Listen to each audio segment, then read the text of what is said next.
क्या आपने कभी सुना है कि भगवान जगन्नाथ ने खुद एक बेटी का पिता बन के कन्यादान किया हो? नहीं सुना तो ये कहानी आपकी भक्ति और विश्वास को और मजबूत कर देगी। इस कथा को जानने के लिए वीडियो के अंत तक बने रहे। पुरी धाम, जहां हर गली में भक्ति की सुगंध बहती है और हर कोने में भगवान जगन्नाथ का नाम गूंजता है। इसी पवित्र नगरी में रहती थी एक मासूम सी कन्या, लक्ष्मी। एक भोली भाली लड़की जिसकी उम्र 25 साल थी, पर आंखों में संसार की सारी पीड़ा छुपी थी। मां और पिता दोनों को एक दर्दनाक हादसे ने उससे छीन लिया था। न कोई सहारा, न कोई संबंधी, सिर्फ एक छोटी सी टोकरी जिसमें हर सुबह वो फूल सजाकर पूरी मंदिर की सीढ़ियों पर बैठ जाती थी। भीड़ आती दर्शनार्थी फूल खरीदते, पर किसी की नजरें लक्ष्मी के दिल का हाल नहीं पढ़ पाती।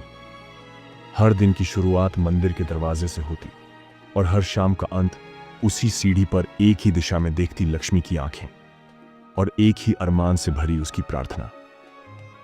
प्रभु, सब कहते हैं बिना पिता के कन्या का विवाह नहीं होता। अगर भविष्य में आपने चाहा तो क्या आप मेरे पिता बन सकते हैं? ये उसका रोज भविष्य में आपने चाहा तो क्या आप मेरे पिता बन सकते हैं? ये उसका रोज का सवाल था। भगवान जगन्नाथ से सच्चे मन से, डूबे हुए भावों से।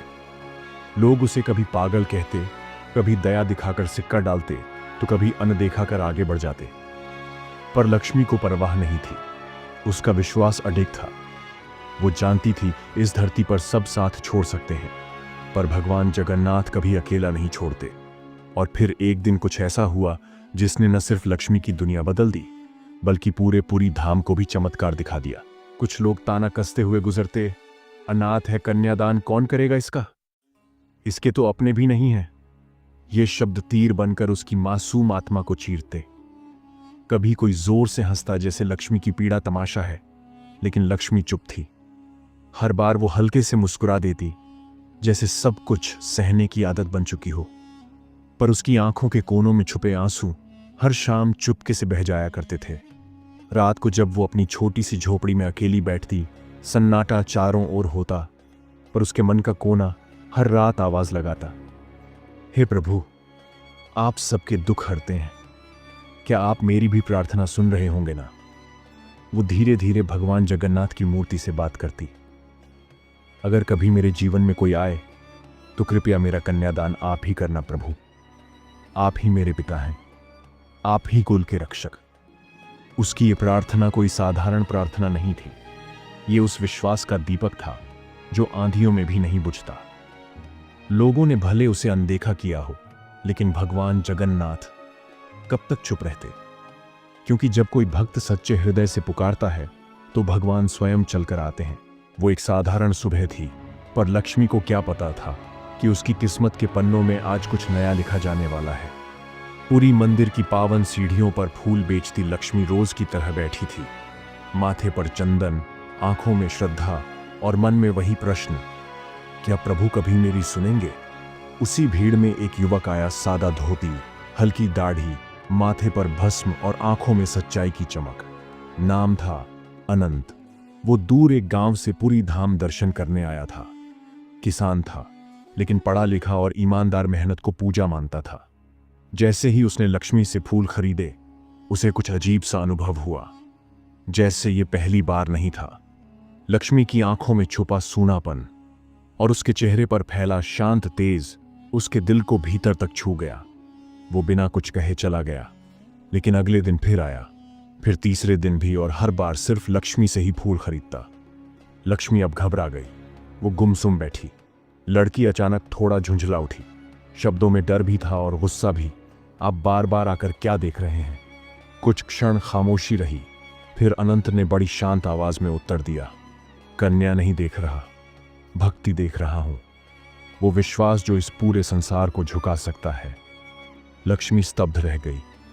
उसने पहली बार देखा था कोई ऐसा जो उसकी शक्ल से नहीं, उसकी आस्था से प्रभावित हुआ हो। पूजा समाप्त होने के बाद वो सीधे मंदिर के पुजारी के पास गया। पंडित जी, ये कन्या क्या विवाह योग्य है? पंडित चौंका। फिर उसकी आंखों ने अनंत की आंखों में वो ईमानदारी देखी जो अब दुर्लभ थी। उधर लक्ष्मी सब सुन चुकी थी। वो धीरे धीरे आगे आई, उसकी आंखों में कोई खुशी नहीं थी, सिर्फ गहरी चुप्पी। उसने नजरें झुका लीं और कांपती आवाज में कहा, मैं अनाथ हूं, न कोई भाई न पिता, पर यह समाज मेरे पिता के रूप में मेरा कन्यादान नहीं करेगा। उसकी आवाज में पीड़ा नहीं थी, हार थी, जैसे उसने पहले ही मान लिया था कि समाज उसके लिए दरवाजे बंद कर चुका है। लेकिन अनंत बस मुस्कुराया और आगे बढ़ा और शांत स्वर में बोला, अगर तुम मानो तो कन्यादान कोई इंसान नहीं करेगा, स्वयं भगवान जगन्नाथ करेंगे। लक्ष्मी ने उसकी ओर देखा। उसकी आंखों में कोई दया नहीं थी, सिर्फ श्रद्धा और संकल्प। पहली बार किसी ने उसे अपवित्र नहीं, पूजनीय समझा था। और वहीं दूर मंदिर के भीतर भगवान जगन्नाथ मंद मंद मुस्कुरा रहे थे, क्योंकि वो जानते थे अब कहानी सिर्फ फूलों की नहीं रही, अब ये कहानी बनने जा रही थी विश्वास और वरदान की। कुछ दिन बीते थे उस मंदिर की मुलाकात को, पर अनंत का संकल्प हर दिन और मजबूत होता गया। उसका प्रेम वासना नहीं था, श्रद्धा थी। लक्ष्मी की भक्ति को देखकर उसने तय कर लिया था, वो केवल उसके साथ जीवन बिताना चाहता है और नहीं चाहता कि इस पवित्र बंधन पर समाज की कोई उंगली उठे। और फिर एक दिन पुरी मंदिर के पुजारी के पास एक अद्भुत प्रस्ताव पहुंचा।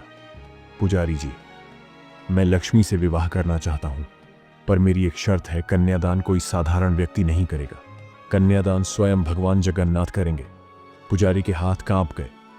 कुछ पल तक वो कुछ बोल ही नहीं पाए। उन्होंने सोचा, क्या ये युवक मोह में पड़ गया है या सच में ईश्वर को पुकार रहा है? लेकिन जब यह बात गांव में फैली तो जैसे आग लग गई। लोग जोर जोर से बोलने लगे, क्या ये पागलपन नहीं है? भगवान कन्यादान करेंगे? क्या ये कोई नाटक है? किसी अनाथ लड़की के लिए इतना हंगामा क्यों? जगन्नाथ भगवान को जमीन पर क्यों खींच ला रहे हैं? किसी ने अनंत की भक्ति नहीं देखी, किसी ने लक्ष्मी की पीड़ा नहीं समझी, सिर्फ ताना, मजाक और उंगली उठाने वाले सवाल। लेकिन अनंत न डगमगाया न झुका। उसने एक ही बात दोहराई, जिस दिन भगवान कन्यादान करेंगे उसी दिन मैं विवाह करूंगा, वरना जीवन भर ब्रह्मचर्य में रहूंगा। लक्ष्मी ये सब चुपचाप देख रही थी। उसके मन में फिर वही डर, कहीं ये सब मेरी वजह से अनंत को समाज ना निगल जाए। पर इस बार उसके आंसुओं में कमजोरी नहीं थी। उसकी आत्मा जान चुकी थी, जब कोई भक्त सच्चे मन से भगवान को पुकारता है तो भगवान प्रकट होते हैं और सारा संसार झुकता है। अब देखना यह था, क्या भगवान जगन्नाथ इस पुकार का उत्तर देंगे या समाज की हंसी इस प्रेम और श्रद्धा को कुचल देगी। जब अनंत ने सार्वजनिक रूप से यह घोषणा की कि भगवान जगन्नाथ स्वयं लक्ष्मी का कन्यादान करेंगे, तो यह बात धीरे धीरे मंदिर परिसर की दीवारों से निकलकर पूरी धाम की गलियों में गूंजने लगी। भीड़ इकट्ठा होने लगी। लोग अब सिर्फ फूलों की दुकान पर नहीं, किस्मत और भक्ति की परीक्षा पर चर्चा करने लगे थे। मंदिर के पुजारी, वेदों के विद्वान और ब्राह्मण समाज के मुखिया सभी एकत्र हुए। उन्होंने एक स्वर में विरोध किया, यह अज्ञानता है। शास्त्रों में ऐसा कोई नियम नहीं है कि भगवान स्वयं मूर्ति रूप में कन्यादान करें। यह हमारी परंपराओं का अपमान है। धर्म की मर्यादा टूट जाएगी। लक्ष्मी फिर से डर गई। उसे लगा जैसे उसकी किस्मत एक बार फिर हाथ से फिसल रही है। लेकिन अब बात केवल धर्म और समाज तक सीमित नहीं रही, यह पुरी के राजा तक जा पहुंची। राजा ने मंदिर समिति को बुलाया, ब्राह्मणों से विचार विमर्श किया। फिर उन्होंने भारी सभा में कहा, यह एक असामान्य बात है, पर अगर यह युवक सत्य कह रहा है तो ईश्वर को कोई संकेत देना होगा। पूरा दरबार सन्नाटे में डूब गया। राजा ने अपना निर्णय सुनाया। यदि भगवान स्वयं किसी स्वप्न, संकेत या चमत्कार के माध्यम से यह स्वीकार करें तो ही यह विवाह संभव होगा। या चमत्कार के माध्यम से यह स्वीकार करें तो ही यह विवाह संभव होगा, अन्यथा नहीं। सभा में शोर मच गया। कुछ लोग हंसे, कुछ फुसफुसाने लगे। ऐसा कब होता है? भगवान मूर्ति हैं, बोल नहीं सकते। पर अनंत शांत खड़ा रहा। उसकी आंखों में विश्वास था और होठों पर मौन, क्योंकि उसे यकीन था, जब मन सच्चा हो और उद्देश्य पवित्र तो ईश्वर न केवल संकेत देते हैं बल्कि इतिहास भी बदल देते हैं। पूरी धाम की वो रात किसी साधारण रात जैसी नहीं थी। मंदिर में सन्नाटा था, पर हवा में कुछ अलग था, जैसे ईश्वरीय उपस्थिति मंदिर की हर ईंट में समाई हो। उस रात मंदिर के प्रधान पुजारी गहरी नींद में थे, पर उनका मन जाग रहा था। अंदर ही अंदर कुछ घटने वाला था, कोई अलौकिक स्पर्श आने वाला था। और फिर स्वप्न में भगवान जगन्नाथ प्रकट हुए, मगर इस बार वो केवल एक मूर्ति नहीं थे। उनका स्वर गूंज रहा था, नेत्रों में तेज था और चेहरा करुणा से परिपूर्ण। भगवान ने सीधे पुजारी से कहा, जिस कन्या के आंसू वर्षों से मेरे चरणों में गिरते रहे, जो हर रात मुझसे बात करती रही, हर दिन बिना किसी स्वार्थ के मेरी पूजा करती रही, मैं उसका पिता नहीं बनूंगा तो कौन बनेगा? पुजारी कांप उठे। ये कोई साधारण स्वप्न नहीं था, यह तो ईश्वर की वाणी थी। भगवान आगे बोले, विवाह मंदिर के सिंहद्वार पर होगा और कन्यादान मैं स्वयं करूंगा, क्योंकि भक्ति का कोई नियम नहीं होता, बस भाव होता है। ईश्वर का निर्णय घोषित हो गया था। पुजारी की नींद खुली, सारा शरीर पसीने से भीगा हुआ, लेकिन चेहरा शांत। वो उठे और कहा, प्रभु, आपकी इच्छा के सामने कोई धर्मशास्त्र नहीं ठहर सकता। भोर होते ही यह खबर पूरे पुरी में फैल गई। लोग अवाक थे। जो कल तक हंसते थे, आज उनके चेहरे पर मौन और विस्मय था, क्योंकि अब निर्णय इंसानों का नहीं रहा। अब स्वयं भगवान उतर आए थे, एक कन्या की लाज रखने। सुबह होते ही लोग अपने घरों से बाहर निकलने लगे। बुजुर्ग, स्त्रियां, बच्चे, पंडित, व्यापारी, सब एक ही दिशा में दौड़े जा रहे थे, जगन्नाथ मंदिर के सिंहद्वार की ओर। तभी मंदिर के मुख्य पुजारी गहरी भक्ति और आस्था के साथ सिंहद्वार की ऊंचाई पर खड़े हुए। उन्होंने भगवान को प्रणाम किया और फिर भरी आवाज में घोषणा की, पुरीवासियों सुनो, भगवान जगन्नाथ की आज्ञा है। जिस कन्या ने वर्षों से अपने आंसुओं से चरण धोए, जिसकी भक्ति ने प्रभु को पिता बनने पर विवश कर दिया, उस कन्या लक्ष्मी का विवाह आज यहीं सिंहद्वार पर संपन्न होगा और स्वयं भगवान जगन्नाथ होंगे उसके कन्यादाता। पूरी नगरी स्तब्ध रह गई। भीड़ में सन्नाटा छा गया। कई आंखों में आंसू आ गए, कई माथे श्रद्धा से झुक गए।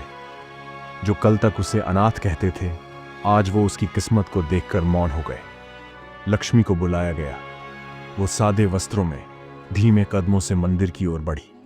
हाथ जोड़ते हुए लक्ष्मी ने कांपती आवाज में कहा, क्या आज मैं सच में किसी की बेटी बन गई? वो रो नहीं रही थी, वो भीग रही थी। ईश्वर की कृपा में, पिता के स्नेह में पूरी मंदिर के सिंहद्वार को फूलों, दीपों और वैदिक प्रतीकों से सजाया गया था। चारों ओर सुगंधित धूप जल रही थी। सिंहद्वार के ठीक बीच में एक पवित्र मंडप सजा था, जहां बैठी थी लक्ष्मी सिर झुकाए, और उसके सामने था अनंत, नतमस्तक, श्रद्धा में डूबा। मुख्य पुजारी ने वैदिक मंत्रों के साथ विवाह की विधियां प्रारंभ की। हवन कुंड की अग्नि भभकने लगी, पंचगव्य चढ़ाए जाने लगे और सभी देवताओं को साक्षी मानकर अनुष्ठान आरंभ हो गया। लेकिन ठीक कन्यादान के समय गर्भगृह में स्थापित भगवान जगन्नाथ की मूर्ति धीरे धीरे झूमने लगी, जैसे स्वयं प्रभु आनंद में डोल रहे हों। चारों ओर एक दिव्य प्रकाश फैल गया। भक्त अवाक रह गए। हर किसी ने स्पष्ट देखा, लक्ष्मी और अनंत के सिर के ऊपर नीले तेज का एक चमकता हुआ मंडल बन गया था, जैसे आकाश स्वयं उनकी रक्षा कर रहा हो। उस पल पुजारी भाव विभोर हो उठे। उन्होंने हाथ जोड़कर ऊंची आवाज में कहा, भगवान स्वयं यहां उपस्थित हैं, यह कन्यादान अब उनका है। लोग रोने लगे, कुछ मौन होकर नतमस्तक हो गए। आज ईश्वर ने पूरे समाज को एक उत्तर दिया, जहां भक्ति सच्ची हो, वहां ईश्वर स्वयं पिता बनते हैं। अग्नि को साक्षी मानकर फेरे लिए गए। मंत्रों की ध्वनि, देवताओं की उपस्थिति और भक्तों की आंखों से बहते आंसू, सबने मिलकर इस विवाह को स्वर्ग से भी ऊंचा बना दिया। जब पूरी दुनिया मुंह मोड़ लेती है, जब रिश्ते, रिवाज और समाज सब खामोश हो जाते हैं, तब एक द्वार ऐसा है जहां कोई खाली नहीं लौटता। वो सिंहद्वार सिर्फ मंदिर का प्रवेश नहीं, वो तो प्रभु की गोद है, जहां अनाथ को नाथ, तिरस्कृत को सम्मान और आंसू को आशीर्वाद मिल जाता है। जहां इंसानों ने ठुकरा दिया, वहां भगवान ने अपनाया। क्योंकि भगवान जगन्नाथ सिर्फ राजाओं के स्वामी नहीं, वो फूल बेचने वाली लक्ष्मी के पिता भी हैं। और यही सनातन सत्य है कि भक्ति का कोई धर्म नहीं, कोई जात नहीं, कोई नियम नहीं होता। उसका एक ही स्वरूप होता है, निष्कलंक प्रेम और समर्पण। यदि आपको ये कहानी ईश्वर की कृपा और भक्ति की शक्ति पर विश्वास दिला पाई हो, तो इस चैनल को जरूर सब्सक्राइब करें, क्योंकि यहाँ हर कथा सिर्फ कहानी नहीं, प्रभु से जुड़ने का एक माध्यम है। जय श्री जगन्नाथ।